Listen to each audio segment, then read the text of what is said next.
বিসমিল্লাহির রহমানির রহিম। দয়াময় পরম দয়ালু আল্লাহর নামে। সূরাতুন আনজালনাহা ওয়া ফারাদনাহা ওয়া আনজালনা ফীহা আয়াতিন বাইয়িনাত وأنزلنا فيها آيات بينات لعلكم تذكرون। ইহা একটি সূরা, ইহা আমি অবতীর্ণ করিয়াছি এবং ইহার বিধানকে অবশ্যই পালনীয় করিয়াছি। ইহাতে আমি অবতীর্ণ করিয়াছি সুস্পষ্ট আয়াতসমূহ, যাহাতে তোমরা উপদেশ গ্রহণ করো। الزانية والزاني فاجلدوا كل واحد منهما 100 جلدة ولا تأخذكم بهما رأفة في دين الله إن كنتم تؤمنون بالله واليوم الآخر وليشهد عذابهما طائفة من المؤمنين। ব্যভিচারিণী ও ব্যভিচারী উহাদের প্রত্যেককে 100 কশাঘাত করিবে। আল্লাহর বিধান কার্যকরীকরণে উহাদের প্রতি দয়া যেন তোমাদেরকে প্রভাবান্বিত না করে।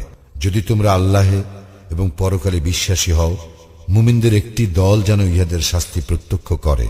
الزاني لا ينكح إلا زانية أو مشركة والزانية لا ينكحها إلا زان أو مشرك وحرم ذلك على المؤمنين। ব্যভিচারী ব্যভিচারিণীকে অথবা মুশরিক নারীকে ব্যতীত বিবাহ করে না, এবং ব্যভিচারিণী তাহাকে ব্যভিচারী অথবা মুশরিক ব্যতীত কেহ বিবাহ করে না। মুমিনদের জন্য ইহা নিষিদ্ধ করা হইয়াছে। والذين يرمون المحصنات ثم لم يأتوا بأربعة شهداء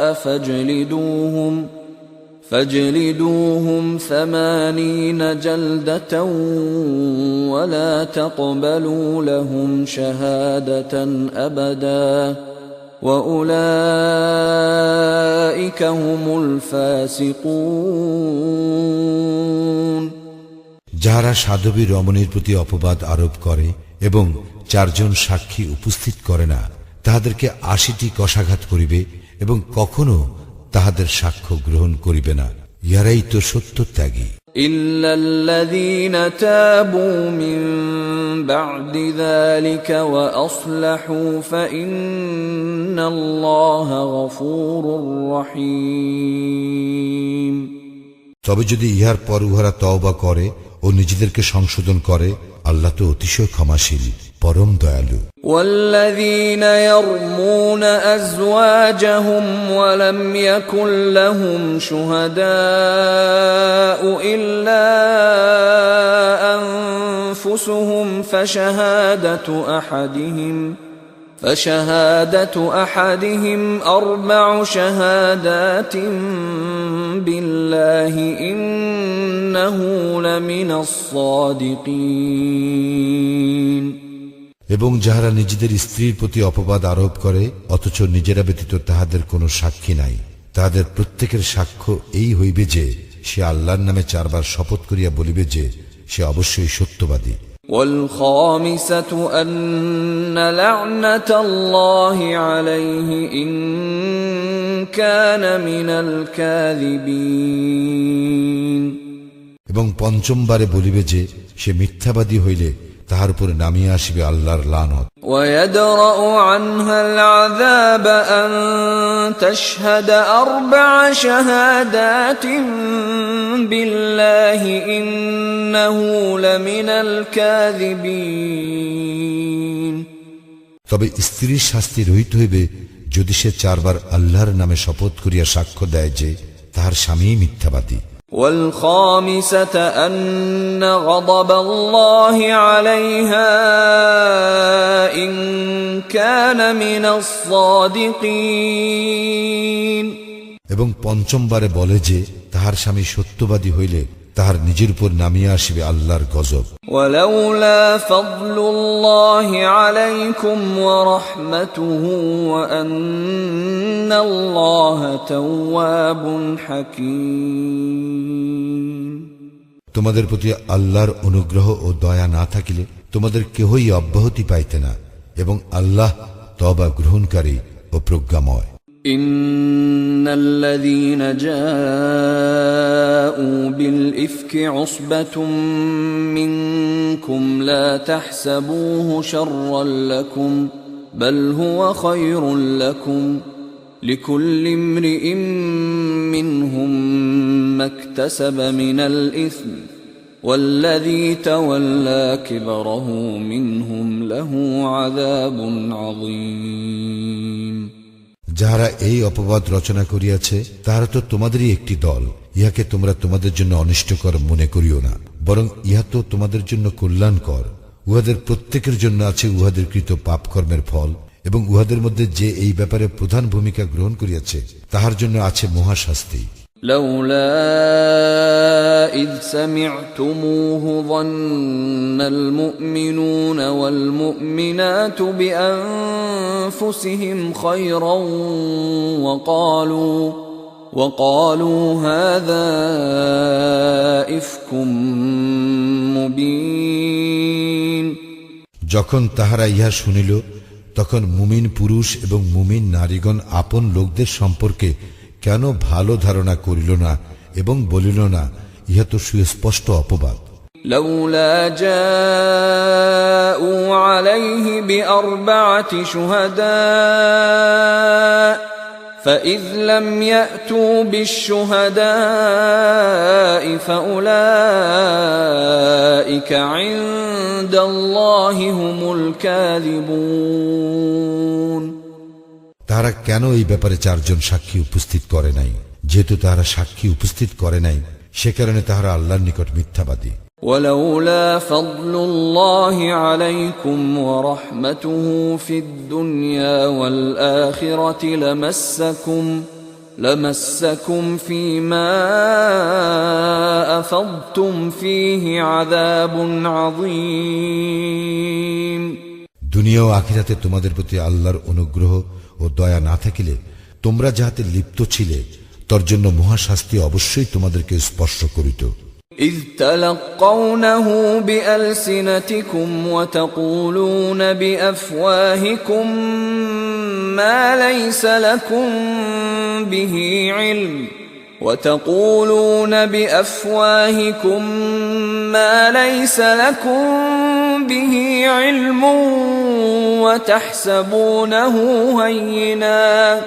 وتحسبونه هينا وهو عند الله عظيم। যখন তোমরা মুখে মুখে ইহা ছড়াইতেছিলে এবং এমন বিষয় মুখে উচ্চারণ করিতেছিলে যাহার কোনো জ্ঞান তোমাদের ছিল না, এবং তোমরা ইহাকে তুচ্ছ গণ্য করিয়াছিলে, যদিও আল্লাহর নিকট ইহা ছিল গুরুতর বিষয়। ولولا إذ سمعتموه قلتم ما يكون لنا أن نتكلم بهذا سبحانك هذا بهتان عظيم। এবং তোমরা যখন ইহা শ্রবণ করিলে তখন কেন বলিলে না, এ বিষয়ে বলাবলি করা আমাদের উচিত নয়, আল্লাহ পবিত্র মহান, ইহা তো এক গুরুতর অপবাদ। يعظكم الله أن تعودوا لمثله أبدا إن كنتم مؤمنين। আল্লাহ তোমাদেরকে উপদেশ দিতেছেন, তোমরা যদি মুমিন হও তবে কখনো অনুরূপ আচরণের পুনরাবৃত্তি করিও না। ويبين الله لكم الآيات والله عليم حكيم। আল্লাহ তোমাদের জন্য আয়াতসমূহ সুস্পষ্টভাবে বিবৃত করেন এবং আল্লাহ সর্বজ্ঞ প্রজ্ঞাময়। إن الذين يحبون أن تشيع الفاحشة في الذين آمنوا لهم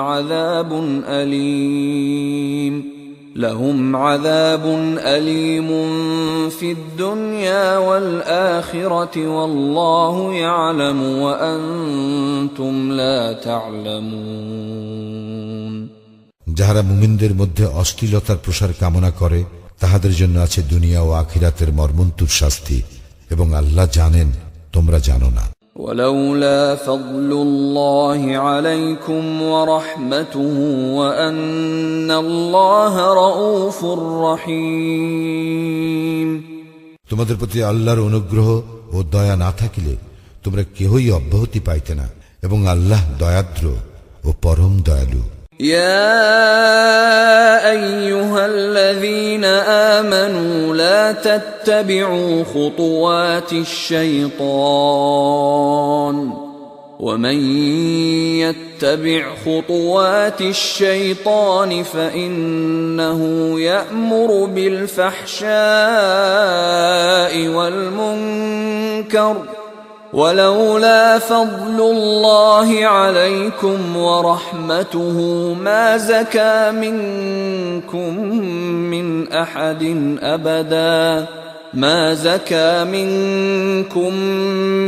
أحد أبدا ولكن الله يزكي من يشاء والله سميع عليم হে মুমিনগণ, তোমরা শয়তানের পদাঙ্ক অনুসরণ করিও না। কেহ শয়তানের পদাঙ্ক অনুসরণ করিলে শয়তান তো অশ্লীলতা ও মন্দ কাজের নির্দেশ দেয়। আল্লাহর অনুগ্রহ ও দয়া না থাকিলে তোমাদের কেহই কখনো পবিত্র হইতে পারিতে না। তবে আল্লাহ যাহাকে ইচ্ছা পবিত্র করিয়া থাকেন, এবং আল্লাহ সর্বশ্রোতা, সর্বজ্ঞ। ولا يأتل أولو الفضل منكم والسعة أن يؤتوا أولي القربى والمساكين والمهاجرين في سبيل الله وليعفوا وليصفحوا ألا تحبون أن يغفر الله لكم والله غفور رحيم তোমাদের মধ্যে যাহারা ঐশ্বর্য ও প্রাচুর্যের অধিকারী তাহারা যেন শপথ গ্রহণ না করে যে তাহারা আত্মীয় স্বজন ও অভাবগ্রস্তকে এবং আল্লাহর রাস্তায় যাহারা হিজরত করিয়াছে তাহাদেরকে কিছুই দিবে না। তাহারা যেন উহাদেরকে ক্ষমা করে এবং উহাদের দোষ ত্রুটি উপেক্ষা করে। তোমরা কি চাও না যে আল্লাহ তোমাদেরকে ক্ষমা করুন? এবং আল্লাহ ক্ষমাশীল, পরম দয়ালু।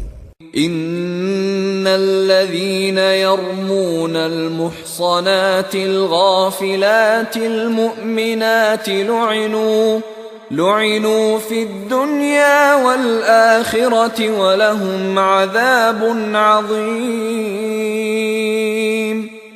যারা সাধবী, সরল মনা ও ইমানদার নারীর প্রতি অপবাদ আরোপ করে তাহারা দুনিয়া ও আখিরাতে অভিশপ্ত, এবং তাহাদের জন্য আছে মহাশাস্তি। يوم تشهد عليهم ألسنتهم وأيديهم وأرجلهم بما كانوا يعملون যেদিন তাহাদের বিরুদ্ধে সাক্ষ্য দিবে তাহাদের জিহ্বা, তাহাদের হস্ত ও তাহাদের চরণ তাহাদের কৃতকর্ম সম্বন্ধে। يومئذ يوفيهم الله دينهم الحق ويعلمون أن الله هو الحق المبين সেদিন আল্লাহ তাহাদের প্রাপ্য প্রতিফল পুরাপুরি দিবেন, এবং তাহারা জানিবে আল্লাহই সত্য, স্পষ্ট প্রকাশক। الخبيثات للخبيثين والخبيثون للخبيثات والطيبات للطيبين والطيبون للطيبات أولئك مبرؤون مما يقولون لهم مغفرة ورزق كريم দুশ্চরিত্র নারী দুশ্চরিত্র পুরুষের জন্য, দুশ্চরিত্র পুরুষ দুশ্চরিত্র নারীর জন্য, সচ্চরিত্রের নারী সচ্চরিত্র পুরুষের জন্য এবং সচ্চরিত্র পুরুষ সচ্চরিত্রের নারীর জন্য। লোকে যাহা বলে ইহারা তাহা হইতে পবিত্র, ইহাদের জন্য আছে ক্ষমা ও সম্মানজনক জীবিকা।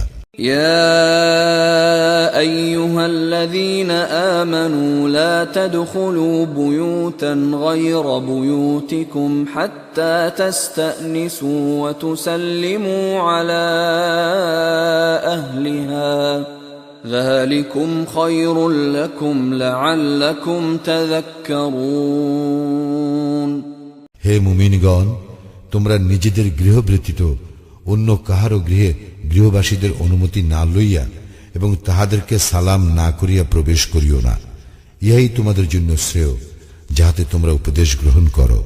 فإن لم تجدوا فيها أحدا فلا تدخلوها حتى يؤذن لكم وإن قيل لكم ارجعوا فارجعوا هو أزكى لكم والله بما تعملون عليم যদি তোমরা গৃহে কাউকে না পাও তাহলে উহাতে প্রবেশ করিবে না যতক্ষণ না তোমাদেরকে অনুমতি দেওয়া হয়।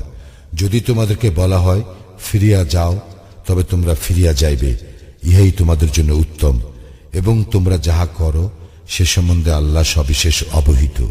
ليس عليكم جناح أن تدخلوا بيوتا غير مسكونة فيها متاع لكم والله يعلم ما تبدون وما تكتمون যে গৃহে কেহ বাস করে না তাহাতে তোমাদের জন্য দ্রব্য সামগ্রী থাকিলে সেখানে তোমাদের প্রবেশে কোনো পাপ নাই, এবং আল্লাহ জানেন যাহা তোমরা প্রকাশ করো এবং যাহা তোমরা গোপন করো।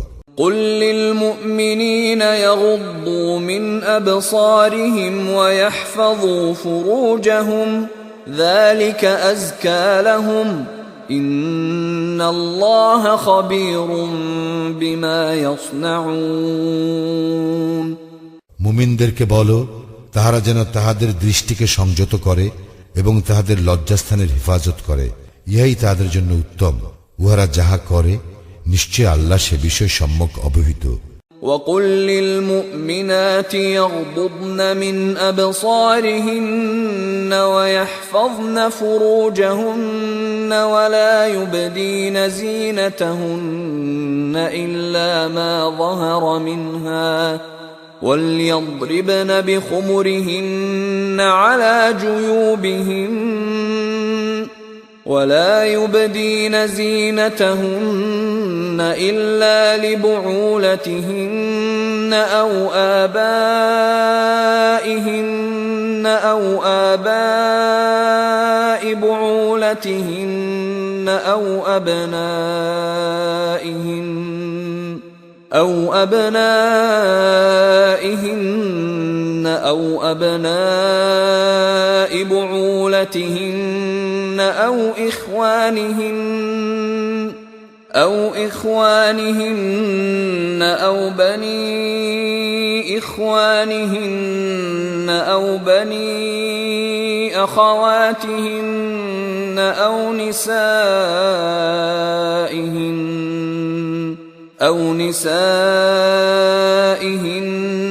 أو ما ملكت أيمانهن أو التابعين غير أولي الإربة من الرجال أو الطفل الذين لم يظهروا على عورات النساء ولا يضربن بأرجلهن ليعلم ما يخفين من زينتهن وتوبوا إلى الله جميعا أيها المؤمنون لعلكم تفلحون আর মুমিন নারীদেরকে বলো, তাহারা যেন তাহাদের দৃষ্টিকে সংযত করে ও তাহাদের লজ্জাস্থানের হেফাজত করে। তাহারা যেন যাহা সাধারণত প্রকাশ থাকে তাহা ব্যতীত তাহাদের আভরণ প্রদর্শন না করে। তাহাদের গ্রীবা ও বক্ষদেশ যেন মাথার উপর কাপড় দ্বারা আবৃত করে। তাহারা যেন তাহাদের স্বামী, পিতা, শ্বশুর, পুত্র, স্বামীর পুত্র, ভ্রাতা, ভ্রাতুষ্পুত্র, ভগ্নীপুত্র, আপন নারীগণ, তাহাদের মালিকানাধীন দাসী, পুরুষদের মধ্যে যৌন কামনা রহিত পুরুষ এবং নারীদের গোপন অঙ্গ সম্বন্ধে অজ্ঞ বালক ব্যতীত কাহারও নিকট তাহাদের আভরণ প্রকাশ না করে। তাহারা যেন তাহাদের গোপন আভরণ প্রকাশের উদ্দেশ্যে সজোরে পদক্ষেপ না করে।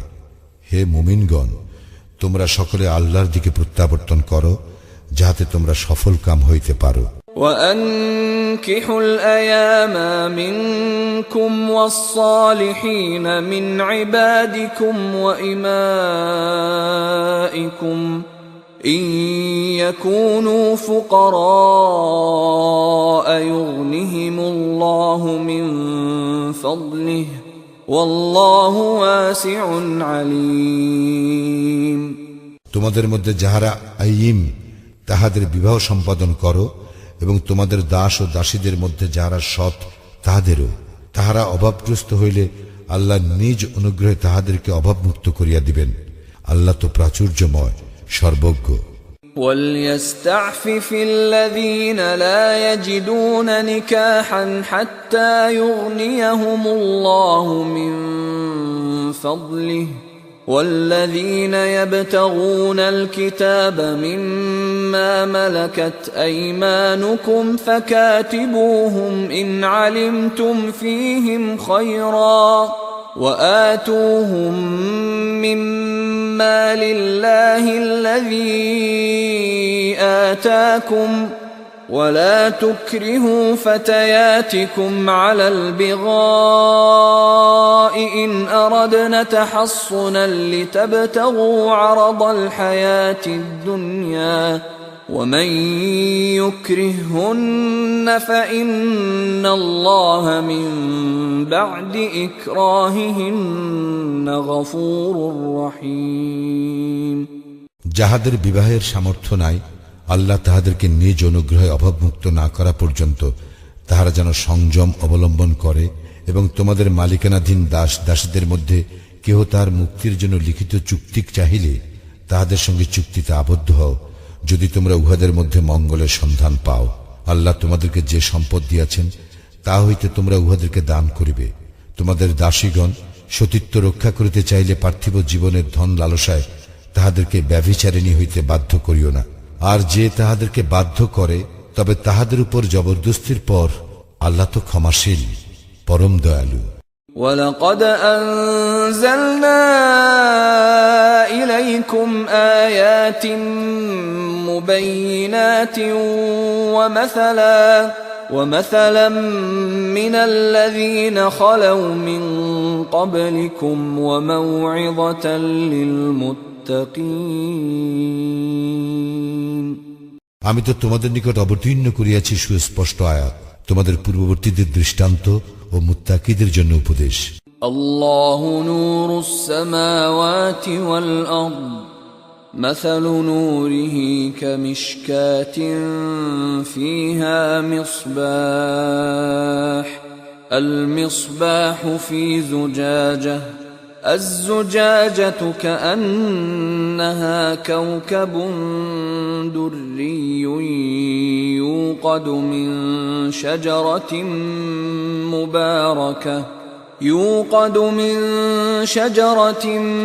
مباركة زيتونة لا شرقية ولا غربية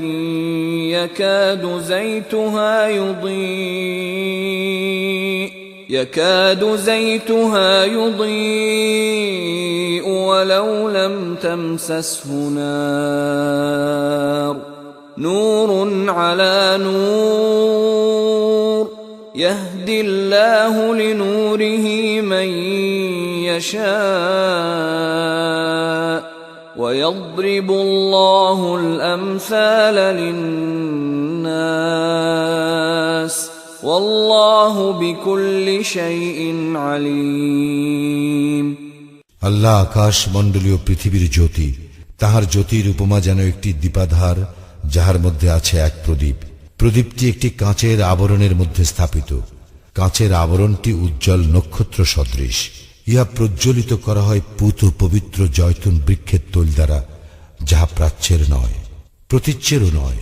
অগ্নি উহাকে স্পর্শ না করিল, যেন উহার তৈল উজ্জ্বল আলো দিতেছে, জ্যোতির উপর জ্যোতি। আল্লাহ যাহাতে ইচ্ছা পথ নির্দেশ করেন তাহার জ্যোতির দিকে। আল্লাহ মানুষের জন্য উপমা দিয়া থাকেন এবং আল্লাহ সর্ববিষয়ে সর্বজ্ঞ।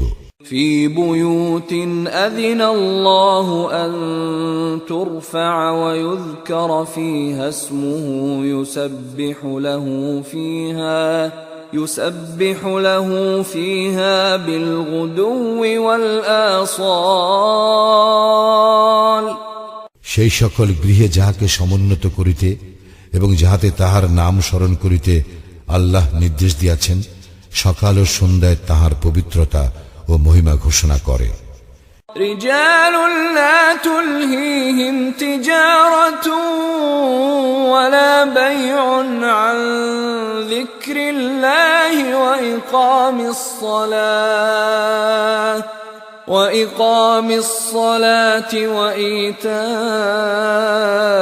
الزكاة يخافون يوما تتقلب فيه القلوب والأبصار। সেই সব লোক যাহাদেরকে ব্যবসা বাণিজ্য এবং ক্রয় বিক্রয় আল্লাহর স্মরণ হইতে এবং সালাত কায়েম ও জাকাত প্রদান হইতে বিরত রাখে না, তাহারা ভয় করে সেই দিনকে, যেদিন অনেক অন্তর ও দৃষ্টি বিপর্যস্ত হইয়া পড়িবে।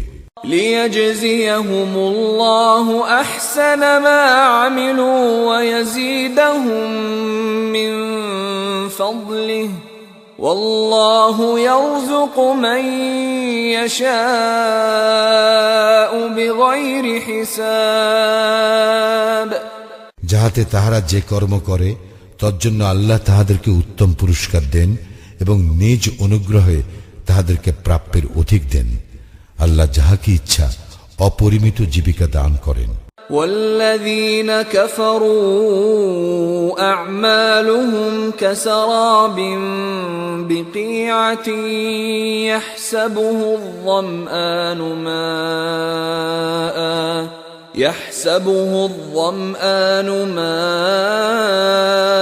حتى إذا جاءه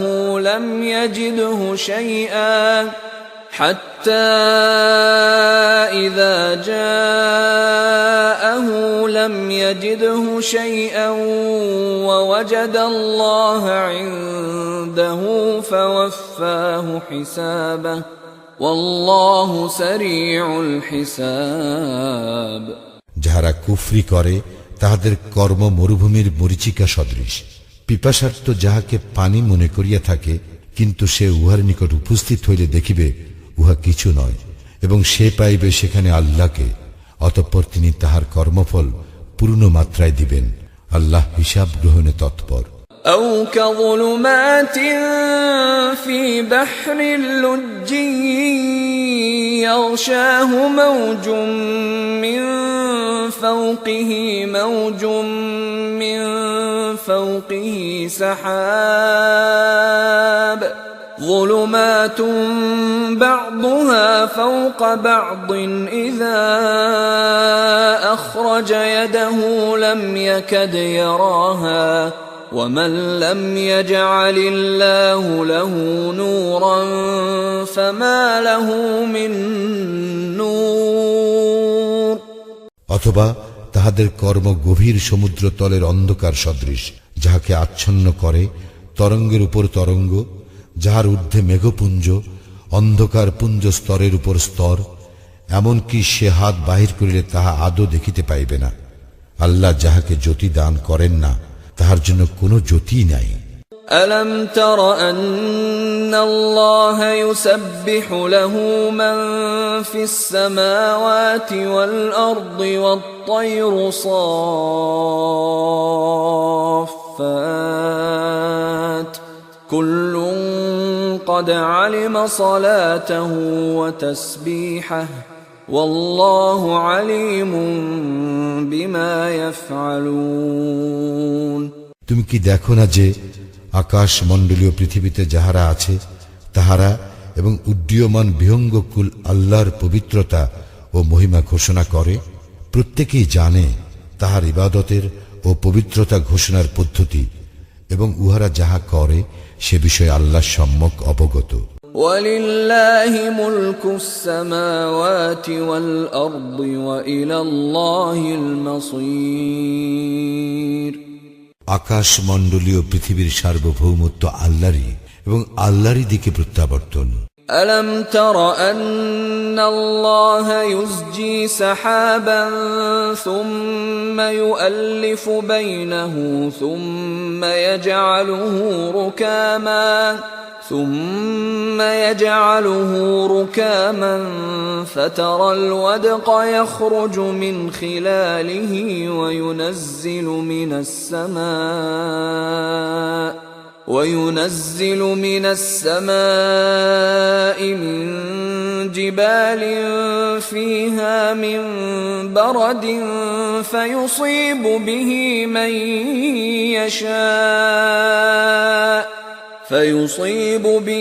من يشاء ويصرفه عن من يشاء يكاد سنا برقه يذهب بالأبصار তুমি কি দেখো না আল্লাহ সঞ্চালিত করেন মেঘমালাকে, তৎপর তাহাদেরকে একত্র করেন এবং পরে পুঞ্জীভূত করেন। অতঃপর তুমি দেখিতে পাও উহার মধ্য হইতে নির্গত হয় বারিধারা। আকাশস্থিত শিলাস্তূপ হইতে তিনি বর্ষণ করেন শিলা, এবং ইহা দ্বারা তিনি যাহাকে ইচ্ছা আঘাত করেন, এবং যাহাকে ইচ্ছা তাহার উপর হইতে ইহা অন্যদিকে ফিরাইয়া দেন। মেঘের বিদ্যুৎ ঝলক দৃষ্টিশক্তি প্রায় কাড়িয়া নেয়। يقلب الله الليل والنهار إن في ذلك لعبرة لأولي الأبصار আল্লাহ দিবস ও রাত্রির পরিবর্তন ঘটান, ইহাতে শিক্ষা রইয়াছে অন্তর্দৃষ্টি সম্পন্নদের জন্য। والله خلق كل دابة من ماء فمنهم من يمشي على بطنه ومنهم من يمشي على رجلين ومنهم من يمشي على أربع يخلق الله ما يشاء إن الله على كل شيء قدير আল্লাহ সমস্ত জীব সৃষ্টি করিয়াছেন পানি হইতে। উহাদের কতক পেটে ভর দিয়া চলে, কতক দুই পায়ে চলে এবং কতক চলে চার পায়ে। আল্লাহ যাহা ইচ্ছা সৃষ্টি করেন, নিশ্চয় আল্লাহ সর্ববিষয়ে সর্বশক্তিমান। لقد أنزلنا آيات مبينات والله يهدي من يشاء إلى صراط مستقيم আমি তো সুস্পষ্ট নিদর্শন অবতীর্ণ করিয়াছি, আল্লাহ যাহাকে ইচ্ছা সরল সঠিক পথ প্রদর্শন করেন। ويقولون آمنا بالله وبالرسول وأطعنا ثم يتولى فريق منهم من بعد ذلك وما أولئك بالمؤمنين উহারা বলে, আমরা আল্লাহ ও রাসূলের প্রতি ঈমান আনিলাম এবং আমরা আনুগত্য স্বীকার করিলাম, কিন্তু ইহার পর উহাদের একদল মুখ ফিরাইয়া নেয়। বস্তুত উহারা মুমিন নয়। وَإِذَا دُعُوا إِلَى اللَّهِ وَرَسُولِهِ لِيَحْكُمَ بَيْنَهُمْ إِذَا فَرِيقٌ مِّنْهُمْ مُعْرِضُونَ এবং যখন উহাদেরকে আহ্বান করা হয় আল্লাহ ও তাহার রাসূলের দিকে উহাদের মধ্যে ফয়সালা করিয়া দিবার জন্য, তখন উহাদের একদল মুখ ফিরাইয়া নেয়। وَإِن يَكُن لَّهُمُ الْحَقُّ يَأْتُوا إِلَيْهِ مُذْعِنِينَ। আর যদি উহাদের প্রাপ্য থাকে, তাহলে উহারা বিনীতভাবে রাসূলের নিকট ছুটিয়া আসে। أَفِي قُلُوبِهِم مَّرَضٌ أَمِ ارْتَابُوا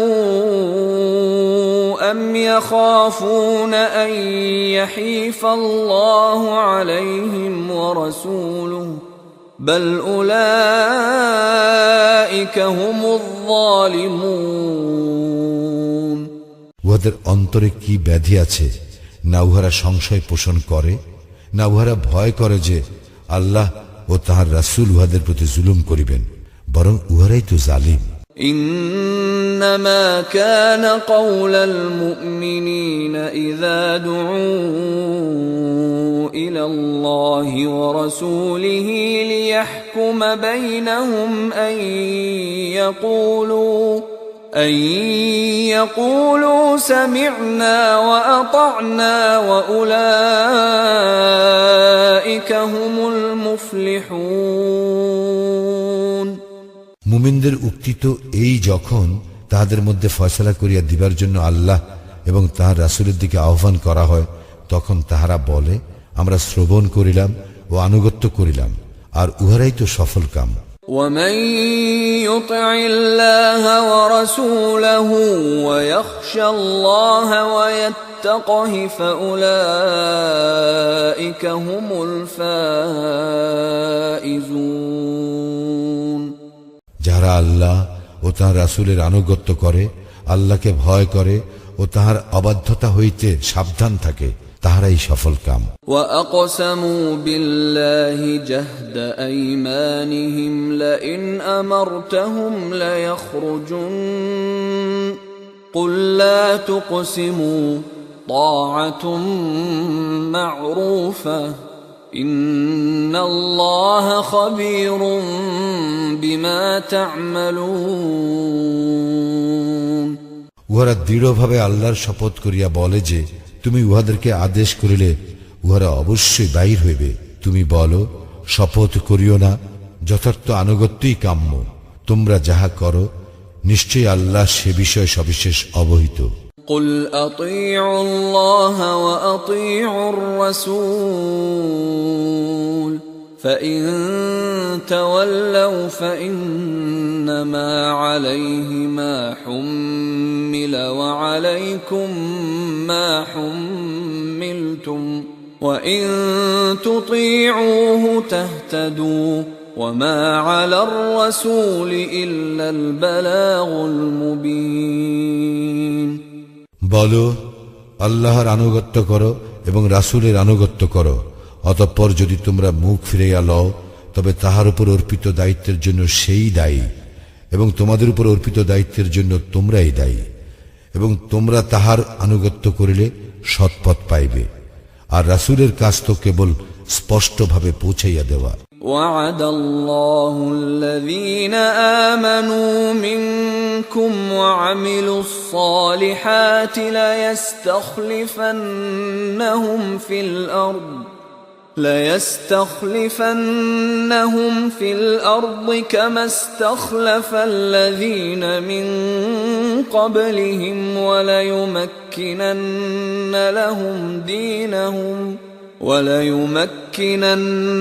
لهم دينهم الذي ارتضى لهم وليبدلنهم من بعد خوفهم أمنا يعبدونني لا يشركون بي شيئا ومن كفر بعد ذلك فأولئك هم الفاسقون। তোমাদের মধ্যে যাহারা ঈমান আনে ও সৎকর্ম করে, আল্লাহ তাহাদেরকে প্রতিশ্রুতি দিতেছেন যে তিনি অবশ্যই তাহাদেরকে পৃথিবীতে প্রতিনিধিত্ব দান করিবেন, যেমন তিনি প্রতিনিধিত্ব দান করিয়াছিলেন তাহাদের পূর্ববর্তীদেরকে, এবং তিনি অবশ্যই তাহাদের জন্য প্রতিষ্ঠিত করিবেন তাহাদের দিনকে, যাহা তিনি তাহাদের জন্য পছন্দ করিয়াছেন, এবং তাহাদের ভয়ভীতির পরিবর্তে তাহাদেরকে অবশ্যই নিরাপত্তা দান করিবেন। তাহারা আমার ইবাদত করিবে, আমার কোনো শরিক করিবে না। অতঃপর যাহারা অকৃতজ্ঞ হইবে তাহারা তো সত্যত্যাগী। وأقيموا الصلاة وآتوا الزكاة وأطيعوا الرسول لعلكم ترحمون। তোমরা সালাত কায়েম করো, যাকাত দাও এবং রাসূলের আনুগত্য করো, যাহাতে তোমরা অনুগ্রহ ভাজন হইতে পারো। لا تحسبن الذين كفروا معجزين في الأرض ومأواهم النار ولبئس المصير। তুমি কাফিরদেরকে পৃথিবীতে কখনো প্রবল মনে করিও না, উহাদের আশ্রয়স্থল দোজখ, কত নিকৃষ্ট এই পরিণাম।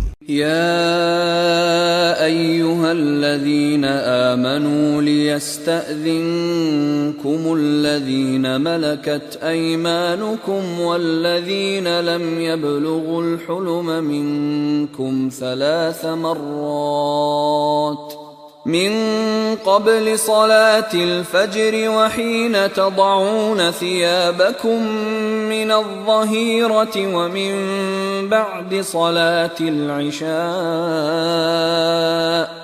3 عورات لكم ليس عليكم ولا عليهم جناح بعدهن طوافون عليكم بعضكم على بعض كذلك يبين الله لكم الآيات والله عليم حكيم।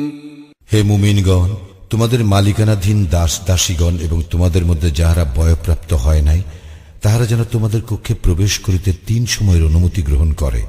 ফজরের সালাতের পূর্বে, দ্বীপ্রহরে যখন তোমরা তোমাদের পোশাক খুলিয়া রাখো তখন, এবং ঈশার সালাতের পর। এই 3 সময় তোমাদের গোপনীয়তার সময়। এই 3 সময় ব্যতীত অন্য সময় বিনা অনুমতিতে প্রবেশ করিলে তোমাদের জন্য এবং তাহাদের জন্য কোনো দোষ নাই। তোমাদের একে অপরের নিকট তো যাতায়াত করিতেই হয়। এইভাবে আল্লাহ তোমাদের নিকট তাহার নির্দেশ সুস্পষ্টভাবে বিবৃত করেন। আল্লাহ সর্বজ্ঞ, প্রজ্ঞাময়। وَإِذَا بَلَغَ الْأَطْفَالُ مِنكُمُ الْحُلُمَ فَلْيَسْتَأْذِنُوا كَمَا اسْتَأْذَنَ الَّذِينَ مِن قَبْلِهِمْ كَذَلِكَ يُبَيِّنُ اللَّهُ لَكُمْ آيَاتِهِ وَاللَّهُ عَلِيمٌ حَكِيمٌ। আর তোমাদের সন্তান সন্ততি বয়ঃপ্রাপ্ত হইলে তাহারা যেন অনুমতি প্রার্থনা করে, যেমন অনুমতি প্রার্থনা করিয়া থাকে তাহাদের বয়োজ্যেষ্ঠগণ। এইভাবে আল্লাহ তোমাদের জন্য তাহার নির্দেশ সুস্পষ্টভাবে বিবৃত করেন। আল্লাহ সর্বজ্ঞ, প্রজ্ঞাময়। والقواعد من النساء اللاتي لا يرجون نكاحا فليس عليهن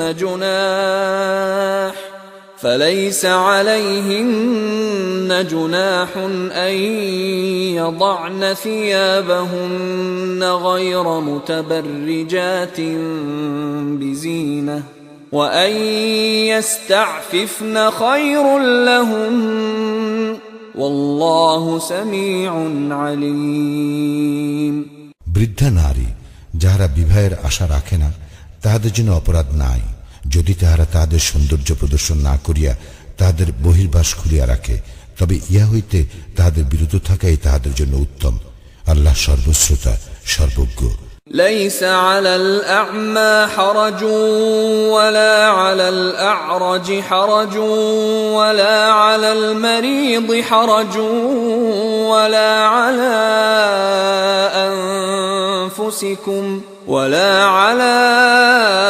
أنفسكم أن تأكلوا من بيوتكم أو بيوت آبائكم أو بيوت أمهاتكم أو بيوت إخوانكم أو بيوت أخواتكم أو بيوت أعمامكم أو بيوت أعمامكم أو بيوت عماتكم أو بيوت أخوالكم أو بيوت خالاتكم أو ما ملكتم مفاتحه أو صديقكم. ليس عليكم جناح أن تأكلوا جميعا أو أشتاتا، فإذا دخلتم بيوتا فسلموا على أنفسكم تحية من